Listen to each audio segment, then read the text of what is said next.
Welcome back to a new episode of Luxe Insider with me, your host Anita Khatri. Thank you for the encouragement and appreciation on the episode of NFTs and Metaverse. With that, here's a quick roundup on the latest happenings from the past week. Kering chairman François-Henri Pinault said last week that the luxury group is now ready to step into the metaverse world. While acknowledging the early stages of the metaverse that the luxury industry is at, this announcement comes from the fact that the group will adopt a strategy of test and learn rather than from a wait and watch position. I had the opportunity to attend the digital launch of the English watchmaker Bags and Straws. Watch out, football lovers and watch enthusiasts. The watch brand has launched the Dani Alves Trophy Collection with 42 bespoke timepieces. Each watch celebrates the memories of each trophy won so far by Dani Alves during his football career, from Bahia in Brazil in 2002 and finishing with the Olympic gold medal at the Tokyo Games in 2021. Each trophy collection timepiece is powered by the manual winding skeleton tourbillon. I was awestruck by the footballer's responses. He was down to earth and even acknowledged that his love for watches only began when he had the resources to buy and appreciate timepieces, considering his humble beginnings. I cannot wait to experience these pieces when they do come to India. The brand is exclusively available in Mumbai at Rose the Watch Bar. That's all from me on the news. And now, on to the focus for this week's episode.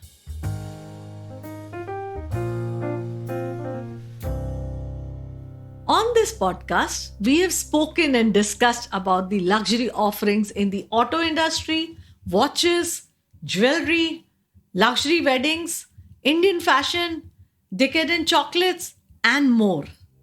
In today's episode, let's look at luxury pens.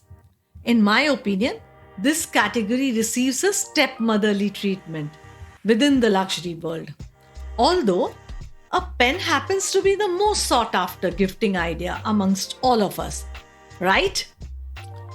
Over my years in the luxury industry, I thought I understood writing instruments, but when I dived into the subject deeper, I realized there is so much more to learn. In fact, I had very little knowledge on the mechanics. My fascination with luxury pens began when I was gifted one. My boss and mentor, the late Mr. Pradeep Goa, gave me a Mont Blanc Masterstroke pen. The word Masterstroke stands in German language for a masterpiece. I was given this pen as a reward for my achievements in my then role at the Times of India. Post that, I always carried this pen along with me as I associated the same with good luck.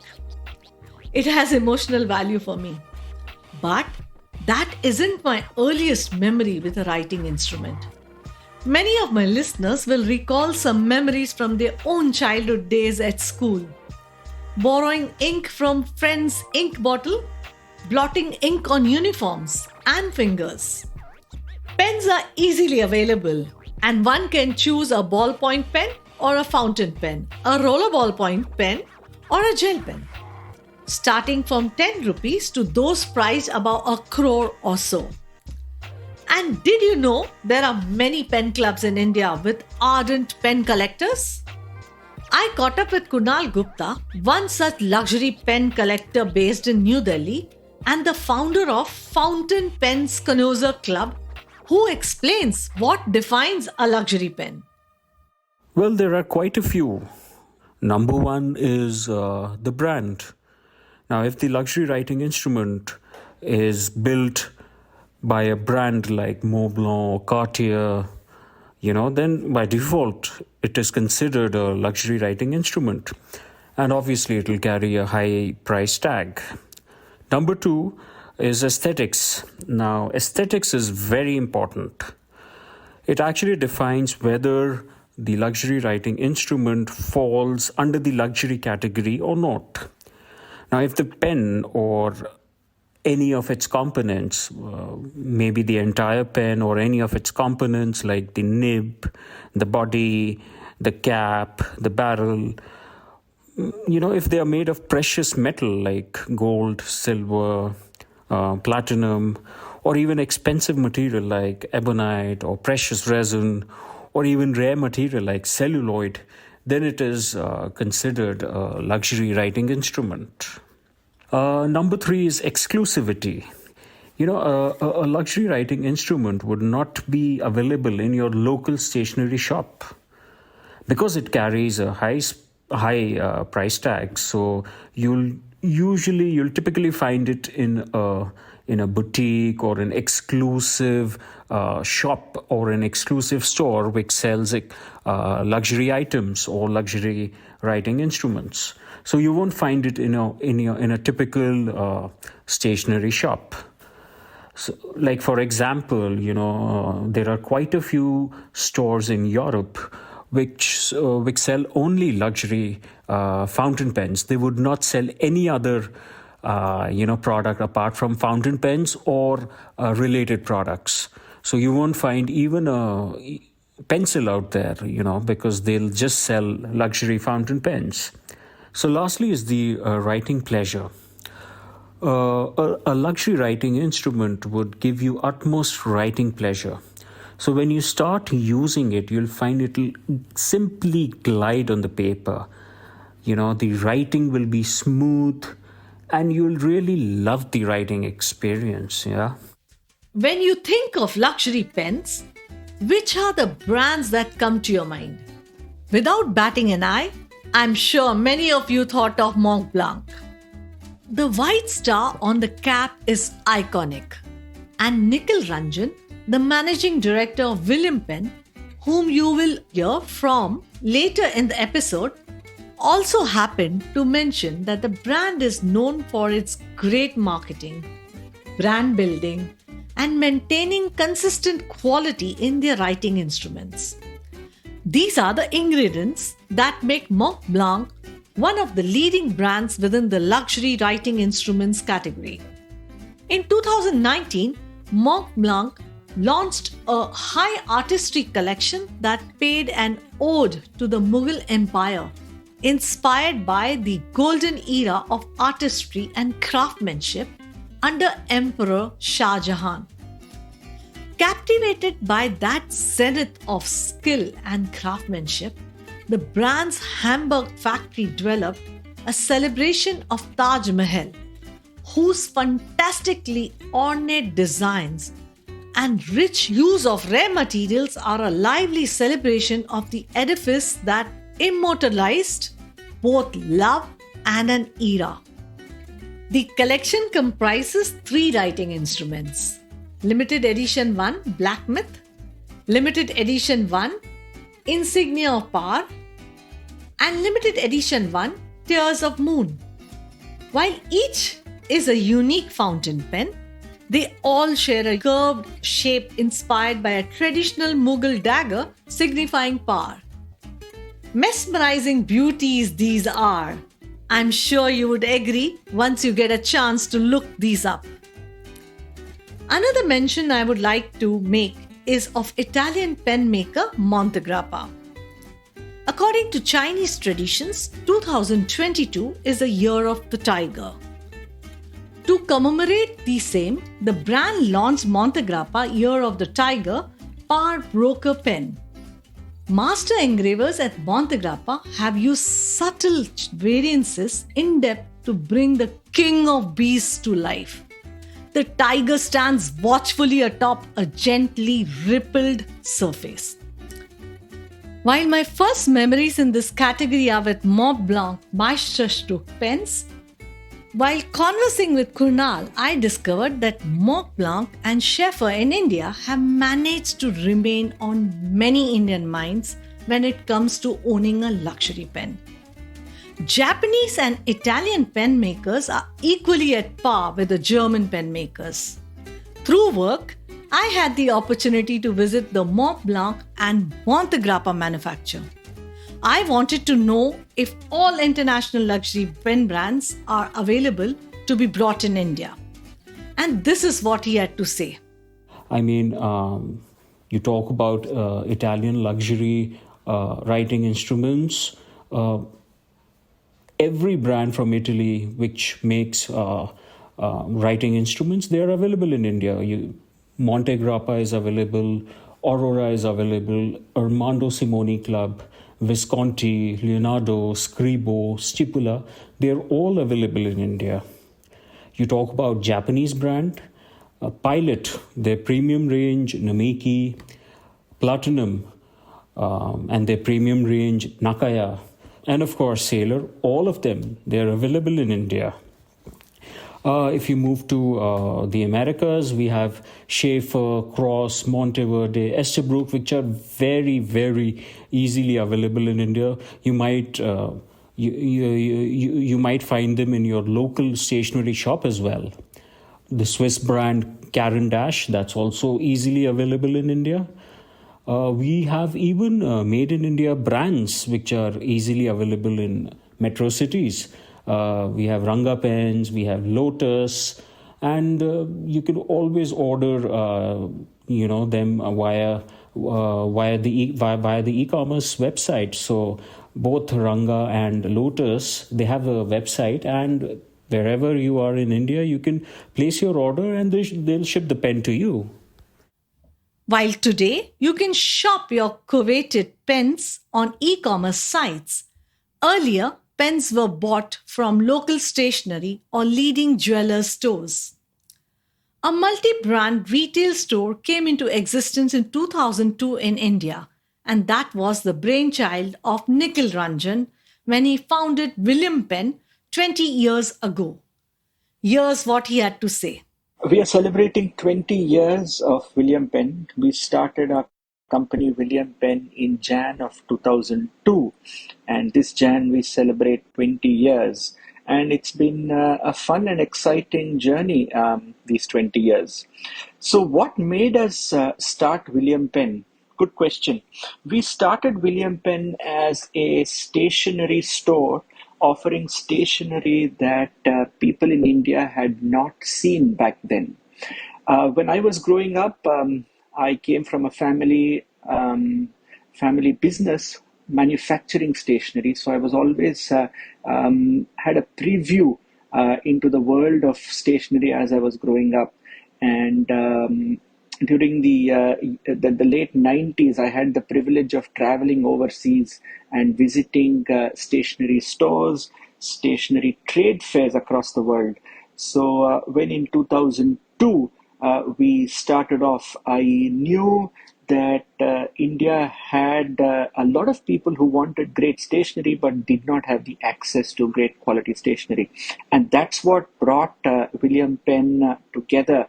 And that's how we started offering a great selection of stationery to our customers back in 2002. And we quickly realized that there was great interest in all categories of stationery, but one particular category, fine writing instruments or writing instruments as we refer to it as, had particular interest because there was great demand, and yet people in India did not have access to good quality writing instruments from the best brands from around the world. So whether it was Cross or Schaefer or Lamy or Waterman, we were the first ones in 2002 to have a full collection of luxury writing instruments under one roof. And from then on, we just knew that we had to expand our portfolio of fine writing instruments, just catering to the demand from customers. And that's how we started expanding from 2004 onwards when we set up our second store. Today, with brick and mortar stores across India, some of the leading luxury and premium brands can be bought via their online store too. I also asked Nikhil, how has this market evolved since 2002, since pens are essentially bought as gifting items? Yes, that's correct. Pens are great gifts.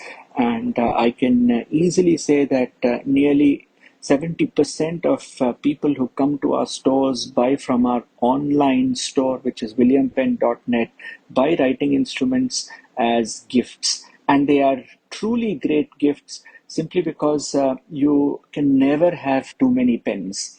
Unlike a watch or a piece of apparel, which is a lot more personal, pens are almost universal. You can gift somebody a writing instrument starting at, let's say, 1,000 rupees, going up to, let's say, a couple of 100,000 rupees. And yet it will be welcomed simply because each writing instrument is unique, it offers something different, and it's not as personal as some of the accessories that I just mentioned. Over the last 2 decades that we have been in business, we have seen this market evolve. Back in 2002, the writing instrument was a lot more of a functional device than it is today.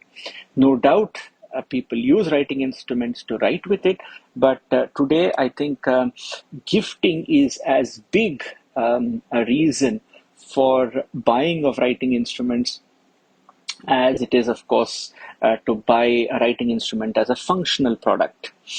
Um, Over the years, once again, we have seen people's tastes evolve, people's habits evolve, and so on. And particularly the Gen Z, who are born in this era of digital devices, they find an analog writing instrument quite fascinating simply because they're not used to using a writing instrument, especially a fountain pen. So we target the millennials and the Gen Z just by telling them how important it is to have an analog device in today's largely digital world. And the charm of using a fountain pen kind of grows on people who have never used a fountain pen or an analog device beyond fourth, fifth standard. So since writing today has evolved to a lot less in terms of the physical act of writing compared to, let's say, 15 to 20 years ago, we write a lot less. But when we write, we do pay a lot of attention, or we are a lot more conscious about what we write and how we write. And that's where the fine writing instrument once again has taken center stage.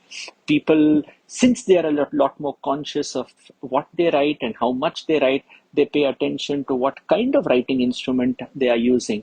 In the last 2 years, during the pandemic, we have seen that fountain pens has again gained a lot of traction, and today in our complete sales, the fountain pen, the percentage of fountain pens has increased compared to the pre-pandemic era.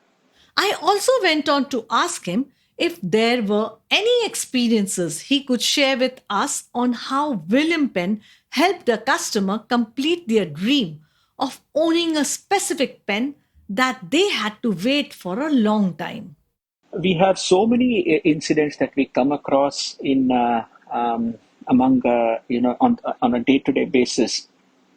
For example, one particular incident that comes to mind is when a gentleman came to us and said he was looking for a particular pen for his father, and his father apparently had lost that particular Karandash pen, and he wanted exactly that to give it to his father, and because the father had a sentimental value attached to the pen that he lost. And when we got this particular pen and gave it to him nearly a year later, this gentleman was ecstatic because his father had waited long for this particular pen, and the son was able to fulfill his father's wish in terms of replacing that particular pen. There are other incidents where young students save money over long periods of time just to buy their dream pen. So that's something that comes to mind. The other interesting part of our business is the interest in limited editions. When products are manufactured in limited quantity, they are obviously sought after, And over a period of time, once these finite number of pens are completed, those pens are not available and you can only buy them in the resale market. So every now and then we have these limited editions that are produced by brands such as Mont Blanc, Sailor, Caran d'Ache, which become very sought after. And we have people all over contacting us, calling us, requesting for a particular number in the series, or they want to be one of the first few people to own this limited edition. So it's interesting. It's sometimes almost a race to be able to satisfy customers' requests for particular limited editions. On that note, I was intrigued by the current expensive writing instruments in the market. This is what Kunal had to share on the expensive instruments that he recalls. Well, the most expensive pens are number one, the Aurora Diamante, which costs 1.4 million US dollars. And the second one, as far as I remember, is the Mont Blanc Taj Mahal, which costs close to 1.8 million to 1.95 million euros. Of course, there are many more. However, while hearing Kunal, I recall that I do own a fountain pen by Aurora locked away in my closet. This too was gifted by the Vacheron Constantin team during one of my work trips. It is only now that I begin to treasure and appreciate these marvels. At times, it makes me wonder how writing as a physical activity has declined in the age of smart technology. WhatsApp and social media messaging has taken over communication, which was once through letters. Adapting to the demand of the current generations, pen brands have created pens wherein you can write on a piece of paper and that can be transferred to the Notes app on your phones immediately. Amazing, right? But I quite agree with Nikhil Ranjan when he explained the coexistence of the digital, smart technology era and analog writing instruments. The future is going to be a combination of analog and digital. Just as much that we cannot live without our digital devices, I think people are craving for this balance. Everything can't be digital. People want a hard copy notebook. People want a physical pen. A Zoom call is never complete without a few notes that you take down on paper, and hence the writing instrument or the pen will always be relevant in the years to come. For me, Horace's quote, "The pen is the tongue of the mind," continues to hold true. With that, it's a wrap on this week's episode. Make sure you subscribe to or follow this podcast wherever you're listening to it right now so you don't miss out on the next episode. Thank you for listening to this episode of Luxe Insider. I'm your host, Anita Khatri, and I'll be back next week with yet another exciting episode.